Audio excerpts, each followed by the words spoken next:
This is Greater Still by Brandon Lake in the key of B major, and it's 73 BPM for the tempo usually when we play it. And I'm kind of playing this as if I'm the only guitar player.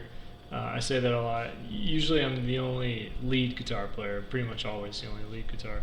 We do have a rhythm guitar player that does often play in the mix, but it's more so playing what you would play on like an acoustic, just on an electric, for the most part. Not everybody does it that way. Sometimes there are specific parts that the rhythm guitar player will play, but generally speaking, it's just not to the same level of a lead guitar playing very specific parts or lead parts of a song, because they're 9 times out of 10 like also singing. So it's just really hard to do both. So all that to say, this is what I normally would play if I was playing lead as kind of the main electric guitar for this song. I come in with kind of this clean tone, doing the 4th fret on the G and D strings. You hear it in the track. I mean, it's kind of just following that. I think what he's playing on acoustic, and I'll add in the little 4th fret on the B just to accent it. And then it changes to the 2nd fret on the D string.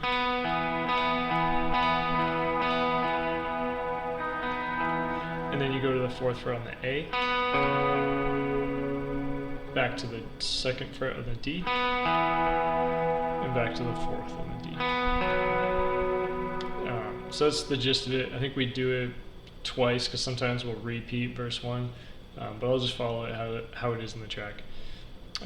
Going into chorus 1, I'm just doing single notes on the B and E strings. So it's first B9, and then 11, and then E9 to B12.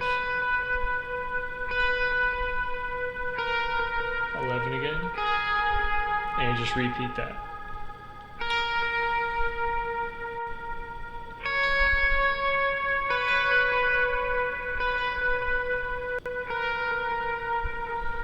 Going into verse 2, I stay up there on the 12th and 11th fret of the B and G string. I'm kind of mimicking what I did in verse 1, just doing it up the octave.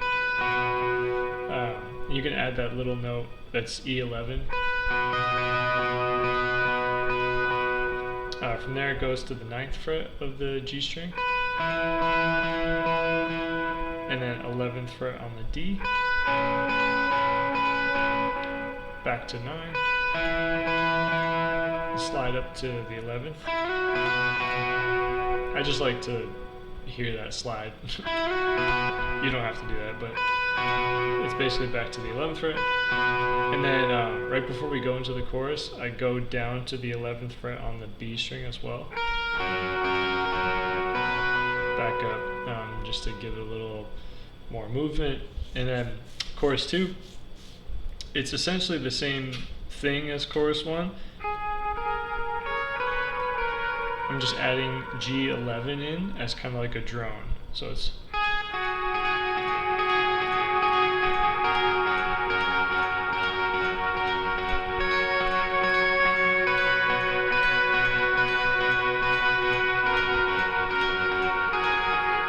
I think we do that chorus twice, break down from there, and you're quiet, not playing anything, and then once the bridges start back up again, I think I stay out for the first one and then come in on the second, and I'm doing the same thing as the chorus,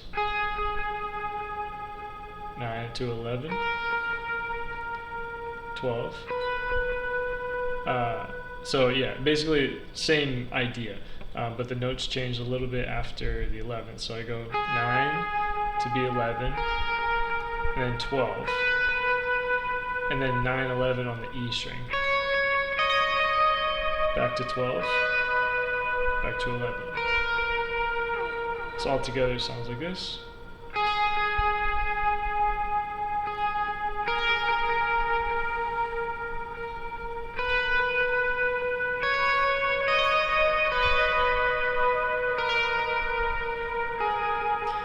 just do that and build and get it a little bigger. On the last one, I'll kind of just change it up and go up to the 12th fret and the 14th on the E. You'll hear that in the track, just a little like accent going to the chorus. Chorus is the same thing. And then we usually reprise the bridge right at the end. So doing the same thing, just kind of building with a bit more gain.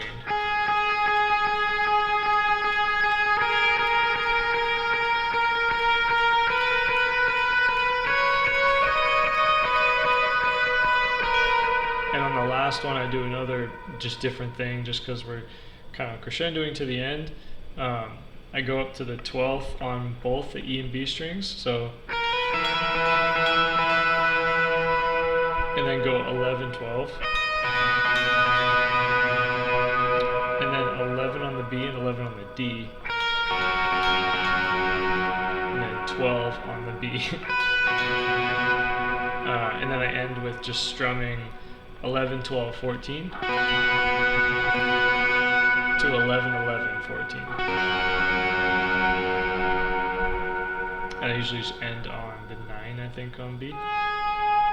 So, altogether, that last one sounds like this.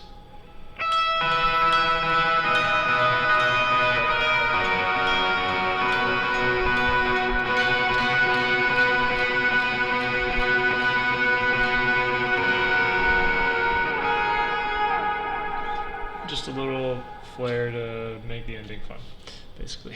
But yeah, that's pretty much everything. So let's see what it sounds like all together with the track now.